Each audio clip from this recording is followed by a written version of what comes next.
우리를 다하시고 우리를 부르시고 우리를 세우시는 아버지 하나님, 이제 온전히 우리가 주님을 알기 원합니다. 주님께 더욱 가까이 가기를 원합니다. 이 시간 말씀하여 주시고 주님의 뜻을 우리의 마음 가운데 깊이 새겨 주시고 그 뜻만 붙잡고 나아가는 우리 모든 성도들 될 수 있도록 인도하여 주시옵소서. 온전히 주님만 바라옵고 예수님의 이름으로 기도하옵나이다. 아멘. 하나님 말씀 보겠습니다. 빌립보서 3장 5절에서 12절입니다. 신약 성경 빌립보서 3장 5절에서 12절의 말씀 우리 한 절씩 교독하고요. 12절은 같이 읽겠습니다. 나는 8일 만에 할례를 받고 이스라엘 족속이요 베냐민 지파요 히브리인 중에 히브리인이요 율법으로는 바리새인이요 열심히는 교회를 박해하고 율법의 의로는 흠이 없는 자라. 그러나 무엇이든지 내게 유익하던 것을 내가 그리스도를 위하여 다 해로 여길 뿐더러 또한 모든 것을 해로 여김은 내 주 그리스도 예수를 아는 지식이 가장 고상하기 때문이라. 내가 그를 위하여 모든 것을 잃어버리고 배설물로 여김은 그리스도를 얻고 그 안에서 발견되려 함이니 내가 가진 의는 율법에서 난 것이 아니요 오직 그리스도를 믿음으로 말미암은 것이니 곧 믿음으로 하나님께로부터 난 의라. 내가 그리스도와 그 부활의 권능과 그 고난의 참여함을 알고자 하여 그의 죽으심을 본받아 어떻게 해서든지 죽은 자 가운데서 부활에 이르려 하노니 내가 이미 얻었다 함도 아니요 온전히 이루었다 함도 아니라 오직 내가 그리스도 예수께 잡힌 바 된 그것을 잡으려고 달려가노라. 아멘. 네, 여러분들 반갑습니다. 이렇게 목사님들이 설교를 돌아가면서 하다 보니까 그때 이어지지 않는 부분이 있기도 할 텐데요. 지난 시간에 이제 저와 함께 오래 참음에 대해서 알아봤습니다. 오래 참음과 우리 교회라고 하면서 하나님께서 우리 교회를 참으시는 이유, 하나님께 회개하고자, 하나님께 돌아가고자 우리 교회를 참으신다라고 간략하게 말씀을 드렸고요. 그래서 오래 참는 그 성품을 첫 번째로 말씀을 드렸고, 이제 오늘은 내려놓음이라는 성품을 한번 다뤄보려고 합니다. 내려놓음과 우리 교회라는 말씀을 통해서 진정 우리가 내려놓아야 할 것은 무엇이고 또 어떻게 하면 내려놓을 수 있을지, 또 내려놓은 그 이후는 어떻게 될지, 어떤 삶이 있을지 한번 생각해 보려고 합니다. 오늘 말씀 나누면서 자주 인용할 그런 문장들이 있는데요. 그 문장은 요 책에 잘 보이시죠? 내려놓음이라는 책에서 많이 발췌를 좀 했습니다. 2006년에 지금부터 약 한 20여 년 전에 나온 책인데 이용규 선교사님이 지은 책이에요. 제가 2006년쯤이면 이제 군대에 갔다 왔을 시절인데, 전역할 시절인데 이 책이 굉장한 인기를 갖고 있었던 책이었습니다. 아마 많은 분들 그 집에 책장에 한 권씩은 다 있을 거라 생각이 들고요. 이걸 보니까 여기에 적힌 수로만 270쇄, 그러니까 책이 다 팔려가지고 270번을 다시 찍었다는 얘기죠. 굉장히 많이 팔린 그런 책입니다.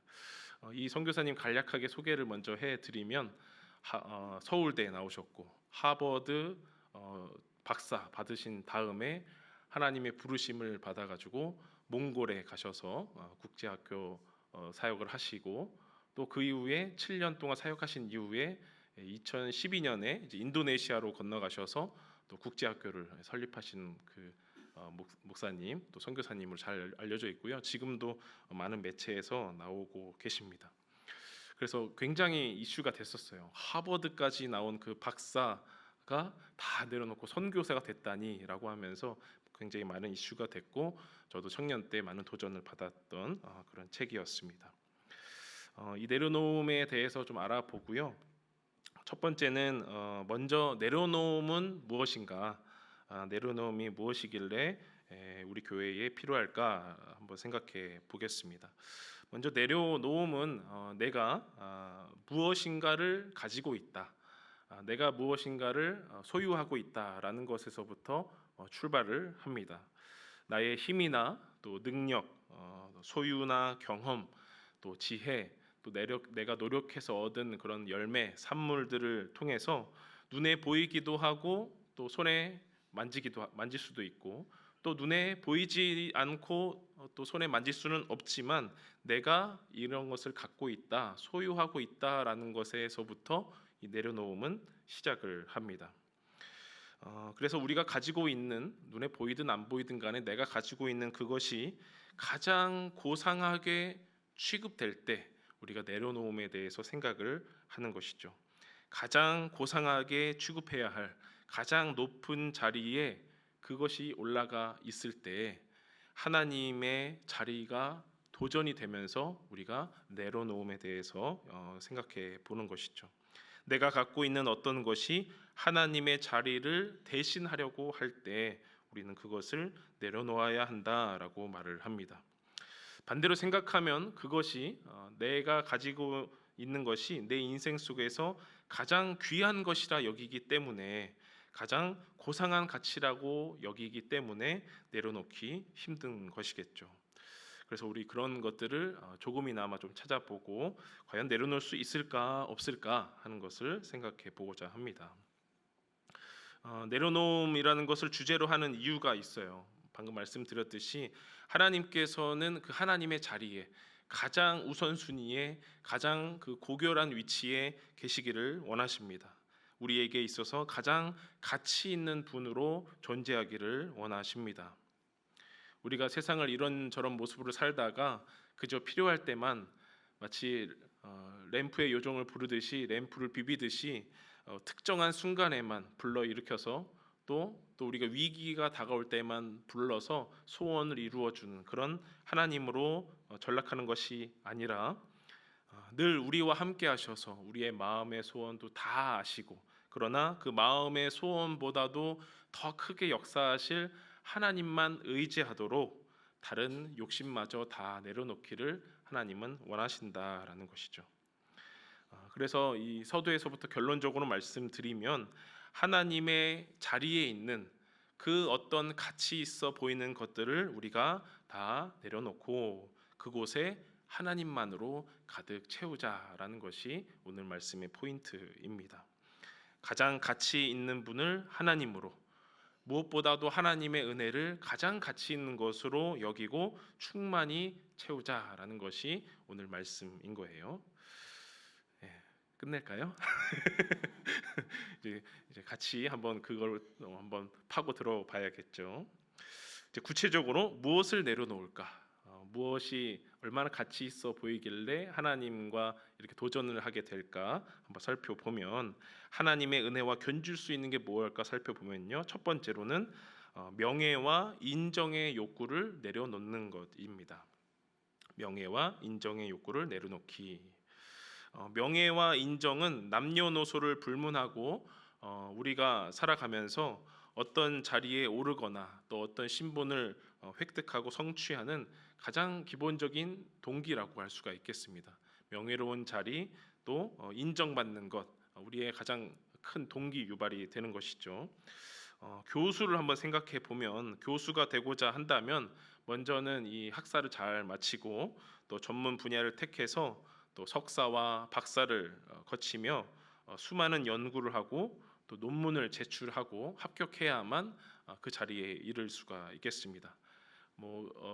멋있는 논문만 발표한다고 해서 다 교수가 되는 것도 아니겠죠. 그 자리도 있어야 되고 여러 작용해야 하는 것들이 있을 것인데, 대부분 교수가 되려면 유학도 가야 되고 시간도 들고 노력도 많이 들게 됩니다. 그런데 교수가 되려는 이유가 우리가 높은 연봉을 받기 위해서라기보다는 아무래도 논문을 통해서 그동안 노력해온 연구가 인정받고 그 분야가 더 알려지고 계속해서 내 뒤를 이어서 그 분야를 연구할 사람들이 나오는 것, 후학을 양성하는 것이 좋은 동기가 될 거예요.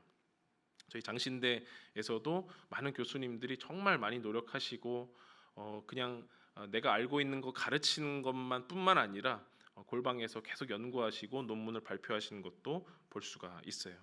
학위를 받기 위해서뿐만 아니라 그 논문을 제출을 해서 그 분야에서 인정을 받아야만 그 교수직을 이어갈 수 있다라는 것이죠.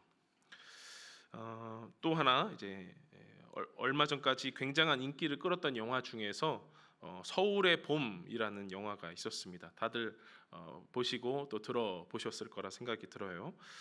영화의 내용을 굳이 말씀드리지 않아도 아마 역사 자체가 스포일러다 이런 생각이 드는데, 많은 분들이 알고 있는 우리 1980년대 말에 우리나라의 그 역사의 어두운 면을 조명하고 있는 그런 영화죠.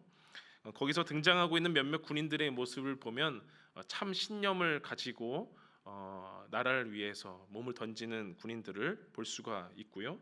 반면에 이제 쿠데타를 일으키는 군인들을 보면 말로는 나라를 위한 것이다라고는 하지만 결론은 자신의 위치를 더 높이고 자기가 하는 그 행동을 정당하게 인정받기 위해서 모든 방법을 다 동원하는 것을 우리 볼 수가 있습니다. 같은 나라를 지키는 군인끼리 서로에게 총을 겨누고 서로를 죽이기도 하고 납치하기도 하는 것이죠. 그렇게 보면 나 자신이 어떤 인정받는 자리까지, 명예로운 자리까지 올라가는 것이 그 사람이 얼마나 올라가고 싶을까, 참으로 사람의 욕구는 무한대구나라는 것을 느끼게 됩니다. 내가 어느 분야에서 어느 직책과 직급으로 받으려고 이렇게 마음이 무한대로 욕구가 올라가는데, 우리는 이제 그런 것마저도 내려놓을 수 있어야 하겠죠. 군대 얘기가 나왔으니까 조금 더 얘기해 보면, 군대 문제가 있습니다. 퀴즈입니다. 군대에서 이등병이 가장 대하기 힘든 사람이 누구일까요? 가장 대하기 힘든 사람.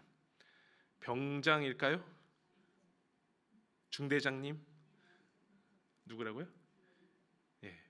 짝대기 하나가 있는 이등병이 가장 대하기 힘들고 입에서 거친 말이 나올 수도 있는 그 사람은 누구냐면 짝대기 2개 있는 일병이에요. 그렇죠? 예. 짝대기 하나는 짝대기 2개가 가장 힘들고 그 사람 때문에 너무너무 고생이 많을 겁니다.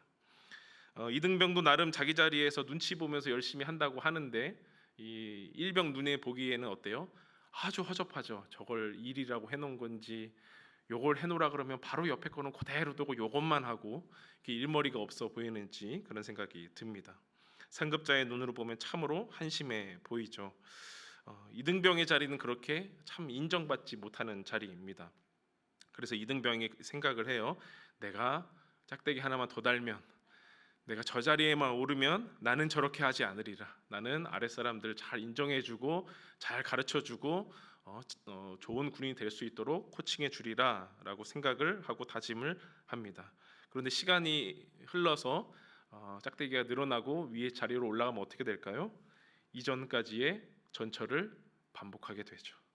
자신이 받은 부당함이 억울하고 서러워서 더 나쁜 모습을 보이기도 합니다. 이제 대물림하게 되는 것이죠. 성경에서도 인정받고자 애쓴 사람들이 있습니다. 더 높이 올라가고자 애쓰고 흩어지지 말자고 뭉친 사람들이 있었어요. 이름마저도 나오지 않는 사람들이지만 창세기 11장에 보면 바벨이라고 하는 탑을 높이 쌓는 사람들이 나옵니다. 더 높은 것으로 더 똘똘 뭉쳐서 하늘에 닿아보자고, 우리의 이름을 내자고, 명예와 인정을 받자고 하늘에 도전하는 사람들이 있었습니다. 결국엔 어떻게 됐습니까? 하나님이 내려오셔서 다 흩어버리셨죠. 명예롭고 싶고 인정받고 싶은 욕구, 우리의 이름을 내고 싶은 욕구는 이렇게 너무나 본능적이고 무한대다라는 거예요. 그래서 우리 안에는 이것을 내려놓을 수 있는 해결책이 존재하지 않습니다. 결국적으로는 하나님 앞에서 우리가 인정을 받아야 합니다.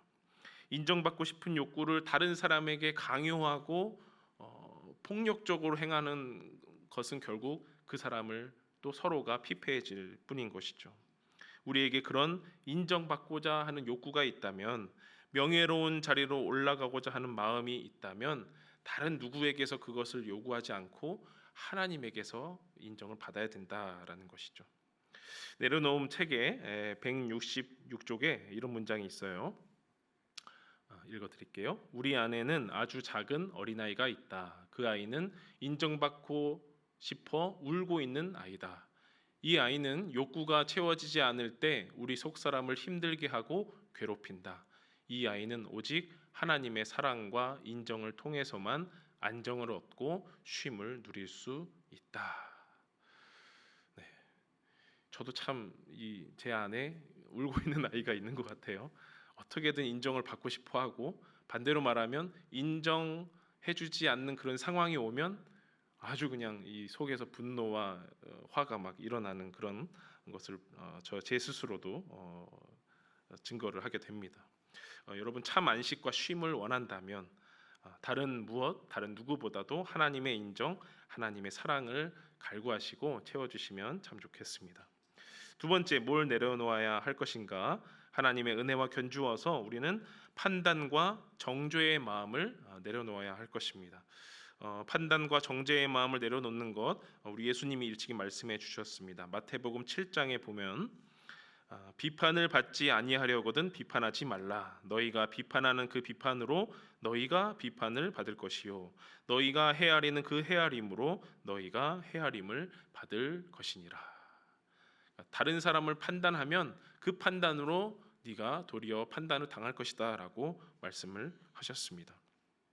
바울도 남을 판단하는 사람아라고 하면서 로마서에서 동일한 말을 했죠. 우리는 이렇게 흔히들 말을 합니다. 야, 네가 판단받을 짓을 하니까 그렇지. 괜히 이런 말을 하느냐? 나 아니면 누가 너에게 이런 말을 해주냐라고 하면서 거룩하게 사람을 해버려요. 더 상처를 주는 것이죠. 그런데 결과를 놓고 보면요, 이 판단하는 사람은 이미 마음이 좀 단단하고 또 원래 좀 그런 사람이라, 좀 강팍한 사람이라 굳은 마음으로 이 사람을 판단해 버리고 딱 뒤를 돌아 버립니다. 이 사람은 아무런 데미지가 없어요. 그리고 나서 이렇게 말을 합니다. 너는 이래서 안 되는 거야. 너는 이런저런 것을 잘못했어라고 하면서 뒤를 돌아 버립니다. 마치 물가에 돌 던지고 나서 뒤 돌아 버리는 것처럼 말이죠. 그런데 그 물가에 돌을 던지고 그 돌을 누가 맞을까요? 개구리가 맞아요. 그 맞은 개구리는 어떻습니까? 큰 상처를 입게 됩니다. 나 또 오늘 정죄당했어. 나 오늘 이렇게 상처를 입었어라고 하면서 좌절하게 되는데, 그 마음의 상처로 끝나는 것이 아니고 판단받은 이 사람은 마음의 상처를 입음과 동시에 나를 판단한 그 사람을 어떻게 합니까? 미워하고 저주하고 싫어한다라는 거죠. 네가 뭔데 날 판단해? 네가 뭔데 나를 정죄하고 그런 사람 취급해?라고 하면서 마음의 미움과 분노가 가득해서 더 나아가서 복수까지 하는 안 좋은 결과를 이르기도 한다라는 거예요. 그러니까 이 판단이라고 하는 것, 비판, 또 헤아림이라고 한다는 것은 판단하는 사람보다도 판단받는 사람이 더 안 좋은 결과가 이르게 되는 거예요. 판단까지 받았는데, 부족한 걸 하든 안 하든 간에 판단까지 받았는데 더 미움과 분노까지 이르게 하는 더 심각한 2차 피해, 2차 죄의 기회가 온다라는 거죠. 자, 그럼 판단하고 정죄하지 말라라는 말씀을 드렸는데, 이런 마음의 가장 끝판왕이 누굴까? 바로 나 자신을 판단하는 거예요. 우리가 다른 사람 판단하지 않는 것은 입을 잠깐 멈추면 되는데, 나 자신을 판단하는 건 어떻습니까? 입을 막아도 되는 게 아니에요. 끊임없이 내 안에서 그런 생각과 마음이 올라오는 거죠.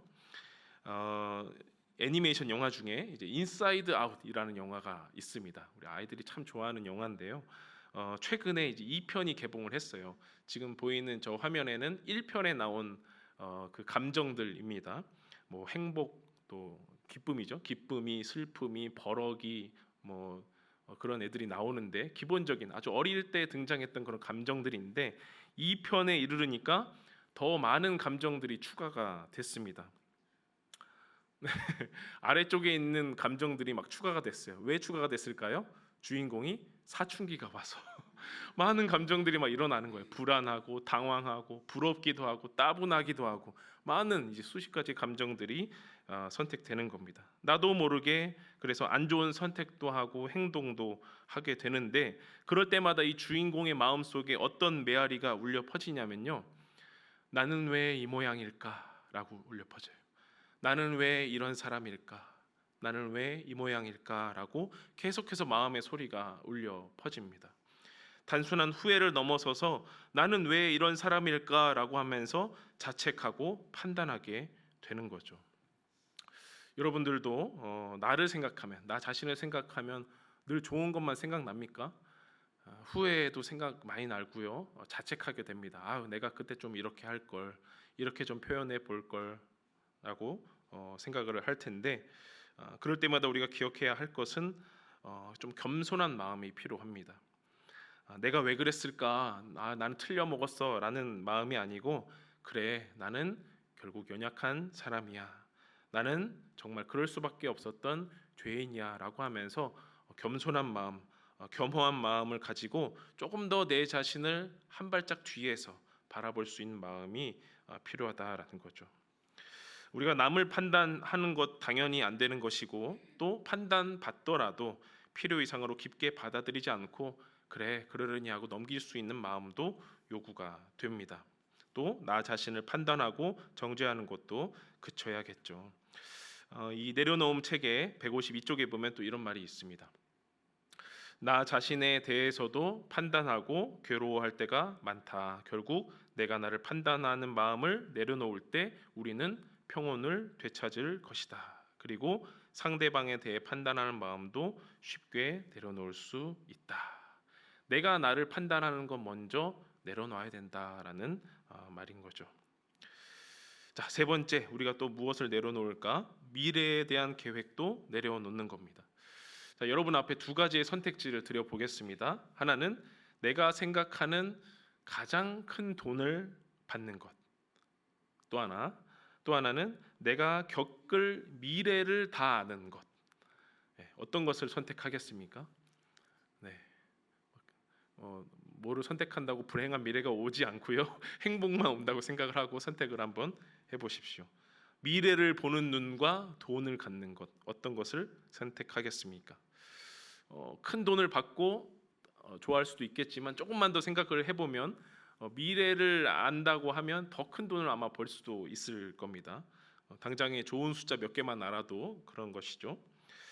미래에 대한 것을 알거나 또 예언하고 하는 것은 성경에 있는 예언자들이나 하는 말이었습니다. 아마 일반적인 사람들에게는 그저 소망이라는 이름으로 그것이 이루어지기를 마음속에 바라는 정도일 텐데요. 사람들은 그러나 그 소망이 그 계획이 이루어지기를 바라면서 하루하루 실천하고 바라며 살아갑니다.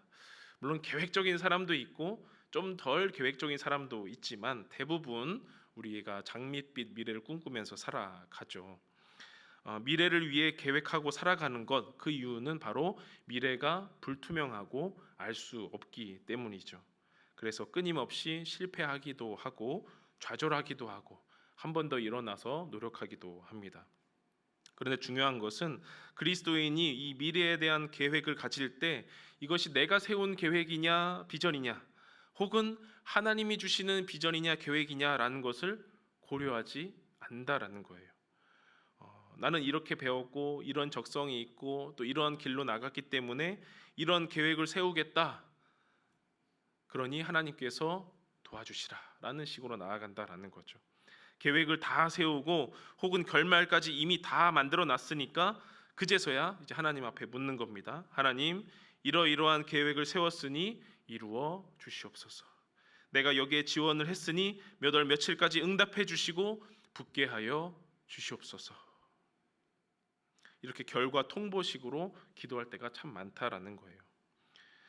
기도 제목은 미래를 위한 기도이긴 하지만 사실 그것은 하나님이 주신 비전이라고 하기보다는 내가 세운 비전에 하나님을 끌어왔다, 하나님을 양념했다라고 볼 수밖에 없는 것이죠. 그래서 우리 그리스도인들은 결국에 결국에는 같은 계획, 같은 걸음이 될지라도 먼저 하나님께 묻는 태도를 가져야 할 것입니다. 어린 사무엘이 뭐라고 말을 했죠? 하나님 말씀하옵소서, 주의 종이 듣겠습니다 라고 말을 하지 않았습니까? 내려놓음 책에 또 보면은 이런 말씀이 있어요. 우리는 흔히 우리가 자신의 욕심을 가지고 세운 미래의 계획과 비전을 종종 하나님이 주시는 비전이라고 착각할 때가 있다. 우리 삶의 목표는 하나님이 가지신 비전이 무엇인지를 묻고 그 비전에 자신을 의탁하는 것이다. 먼저 하나님께 묻는 거예요. 내 것을 내려놓고 하나님의 것을 붙드는 것이다.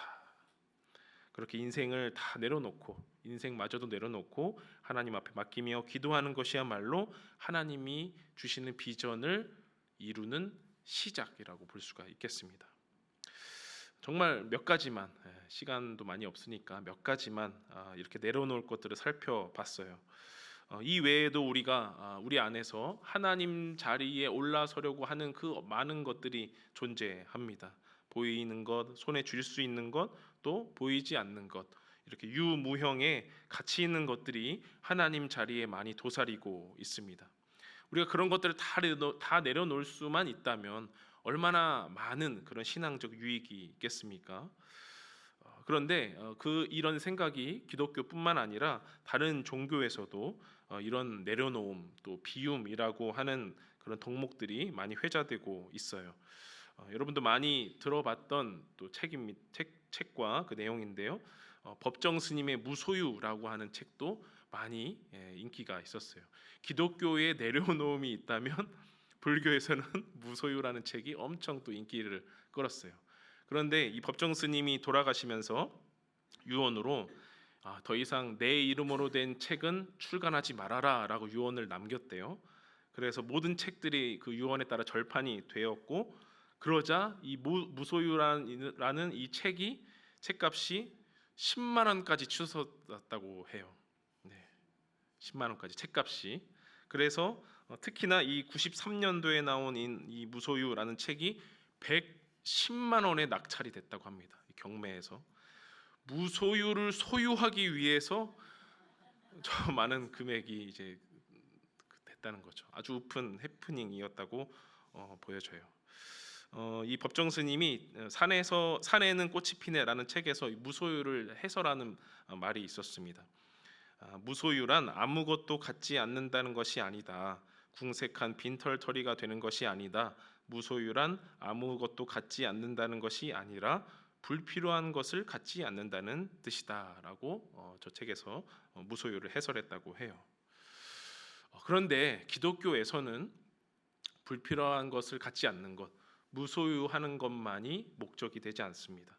비우는 것 자체를 목적으로 하지 않고 나아간다는 거죠. 보통의 종교인이 원하는 것은 우리가 종교를 믿으면서 마음의 평안을, 또 마음의 소원을 위해서 종교 생활을 해요. 이 마음의 평안을 위해서 종교를 누리고 교회를 갑니다라고 또 말을 합니다. 그러나 그리스도인들에게 진정한 이 내려놓음의 목적이 무엇일까? 이 비움의 유익이 무엇일까 생각을 해보면 무소유하는 것만이 목적이 아니고, 비우는 것만이 목적이 아니고, 나의 명예욕, 인정욕구, 판단 마음, 계획하는 모든 마음마저 다 비워내고 그 빈 곳에 나의 인생의 전부에 하나님만 충만하게 채우는 것, 그것이 기독교의 이 내려놓음의 목적이라고 하는 거예요. 그것이 내려놓음의 목적이자 유익의 전부라고 하는 것입니다. 오늘 성경 말씀에도 보면 자신의 이 내적인 부분, 또 외적인 부분까지 얼마나 대단한지 보여주는 사람이 등장을 해요. 태어난 지 8일 만에 할례를 받음으로 조상들의 전통을 따르고, 민족으로는 참 이스라엘로, 또 베냐민 지파로, 예루살렘 성전이 속한 베냐민 지파의 사람이에요. 언어와 문화적으로도 참 히브리인 중에 히브리인으로, 또 마지막 율법적으로도 가장 엄중한, 가장 정확하게 율법을 지키려고 한 바리새인이었던 바울이 등장을 합니다. 이 바울의 내적인 모습, 외적인 모습 정말 완전했고, 또 바울도 완전해지려고 노력하는 사람으로 스스로를 드러냅니다. 그 출신 성분도 완전한데 더욱 완전해지려고 노력을 했어요. 그 노력의 결정체가 무엇이었냐면 교회를 핍박한 거였어요. 좀 이해가 안 되시지만 왜 교회를 핍박한 게 완전한 노력이었냐고 보면은 그때 당시에 바울이 믿었던 그 유대교 그 종파에서 예수 믿는 자들을 다 잡아들여라라고 이제 결정이 났다는 것이죠. 그것을 온전히 수행하기 위해서 열심히 노력했다라는 거예요. 예수님은 어떤 사람이었습니까? 하나님을 아버지라 부른 사람이었어요. 아버지와 나는 하나이니라라고 말을 하면서 신성을 모독한 사람이었어요. 그래서 이 열심을 다하고자 하는 바울이 스데반 순교에도 참여했고 예수님 믿는 사람들 다 잡아서 옥에 가두는 그런 열심을 보였다라는 거죠. 남녀를 막론하고 원근각처의 모든 예수 믿는 자들을 옥에 가두면서 자신이 믿는 하나님과 율법에 따라서 열심히 노력하며 사는 사람이 바울이었습니다. 이러한 내적인 출신 성분과 외적으로 자신이 노력하는 모든 것들이 이전까지는 바울에게 있어서 참으로 자랑거리였어요. 자신이 믿는 도리를 지키기 위해서 충성을 다했습니다. 그런데 다메섹으로 예수 믿는 자들을 잡으러 가는 그 길 속에서 예수님을 만나자 모든 것이 바뀌어 버렸습니다. 자신이 박해하던 그리스도를 만나서 회심을 하고 이전까지 자기가 자랑거리로 여겼던 모든 내적인 외적인 모습들을 다 해로운 것으로 규정해 버렸습니다. 이것이 나를 죽이는 것이었구나. 내 안에 자랑할 만한 것들이 도리어 나에게 독이 되었구나. 하나님을 믿는다고 행했던 일들이 그의 아들을 핍박하는 일이었구나.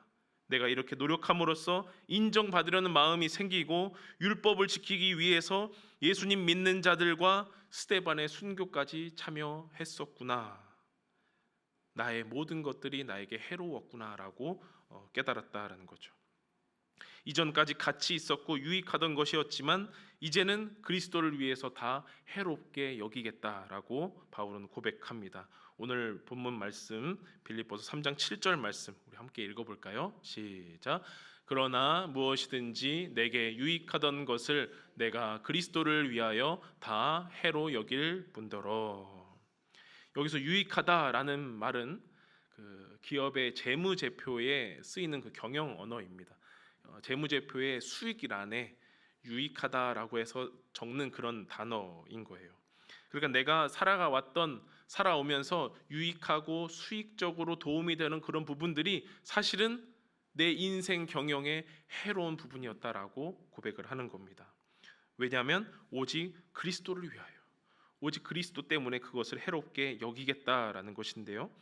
이어지는 8절 말씀이 더 충격적입니다. 함께 8절 말씀 읽겠습니다. 시작. 또한 모든 것을 해로 여김은 내 주 그리스도 예수를 아는 지식이 가장 고상하기 때문이라. 내가 그를 위하여 모든 것을 잃어버리고 배설물로 여김은 그리스도를 얻고, 또 뒤에는 그리스도 안에서 발견되려 함이다라고 말을 합니다. 여태까지 나에게 유익했던 수익란에 적어놨던 그런 것들이 해롭습니다 정도를 넘어서서 이제는 모든 것이 주님 앞에서 해로웠다라고 고백을 합니다. 왜냐하면 그리스도 예수를 아는 지식이 가장 고결한 가치, 가장 우선의 가치라고 여겨졌기 때문이죠. 이제 바울에게 있어서 세상 모든 것보다 소중한 것은 예수 그리스도입니다. 그래서 내가 알고 있든지 혹 모르고 있더라도 이 세계에 존재하는 것을 다 잃어버릴지언정 예수님만은 잃어버리지 않겠다라고 다짐을 하는 것이죠. 예수님은 얻기 위해서는 모든 것을 다 배설물처럼 여기겠다는 결단이 오늘 말씀입니다. 다른 것들을 다 하찮게 경멸해버리고 오직 그리스도를 얻기 위해서, 오직 그리스도 안에서 내가 발견되기 위해서 달려가겠다라는 것이죠.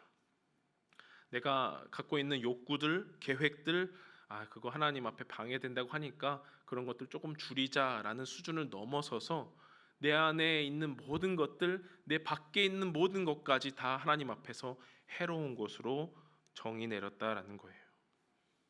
그래서 그 예수님의 고난에 기꺼이 동참하고 나는 예수님 안에서 죽고 예수님 안에서 다시 사는 것이 가장 가치 있는 삶이라는 것은 것을 바울은 깨닫고 감옥에 있는 몸이지만 빌립보 교인들에게 권면하는 것이죠. 10절 11절 말씀도 읽어보겠습니다. 시작. 내가 그리스도와 그 부활의 권능과 그 고난의 참여함을 알고자 하여 그의 죽으심을 본받아 어떻게 해서든지 죽은 자 가운데서 부활에 이르려 하노니.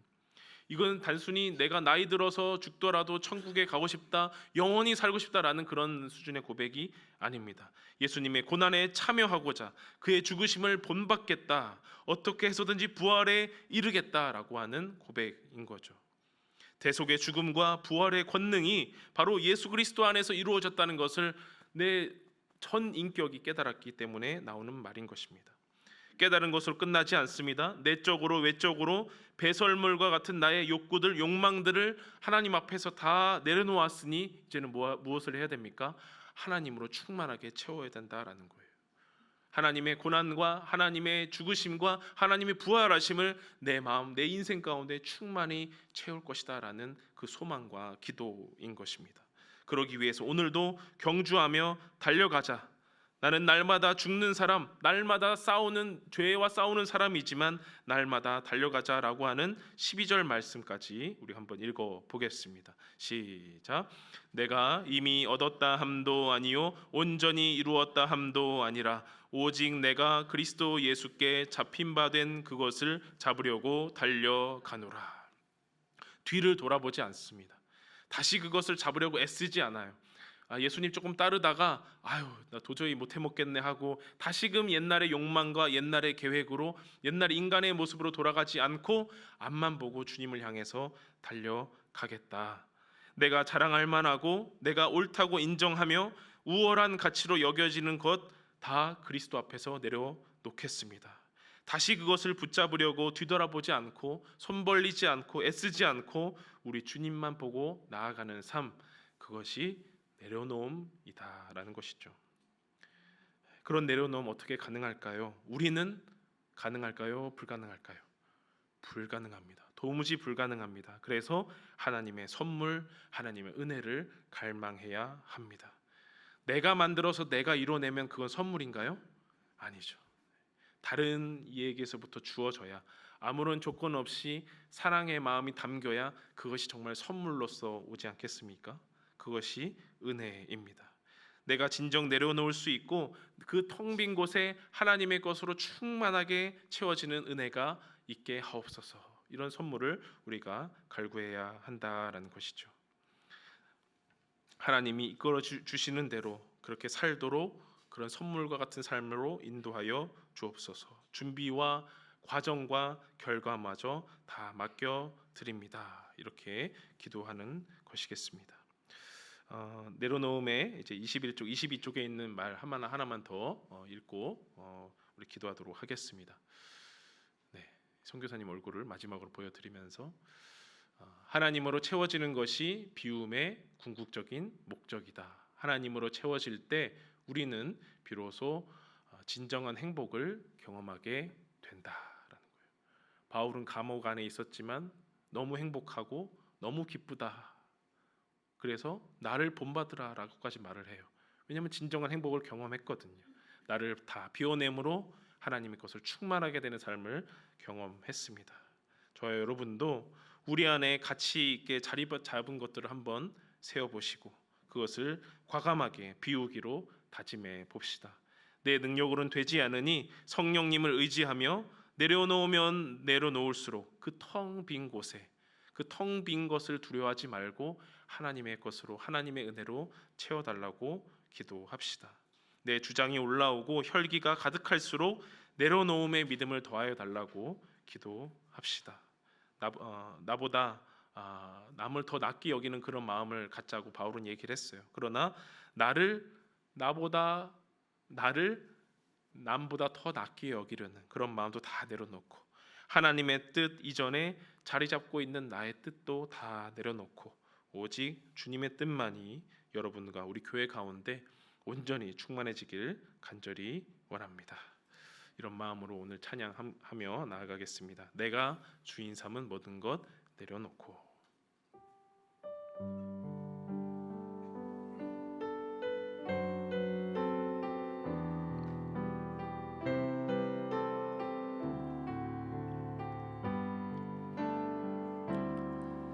내가 주인 삼은 모든 것 내려놓고 내 주 되신 주 앞에 나가 내가 사랑했던 모든 것 내려놓고 주님만 사랑해. 내가 주인 삼은 모든 것 내려놓고 내 주 되신 주 앞에 나가 내가 사랑했던 모든 것 내려놓고 주님만 사랑해. 주 사랑 거친 풍랑에도 깊은 바다처럼 나를 잠잠게 해. 주 사랑 내 영혼의 반석 그 사랑 위에 주 사랑 거친 풍랑에도 주 사랑 거친 풍랑에도 깊은 바다처럼 나를 잠잠게 해. 주 사랑 내 영혼의 반석 그 사랑 위에 서리.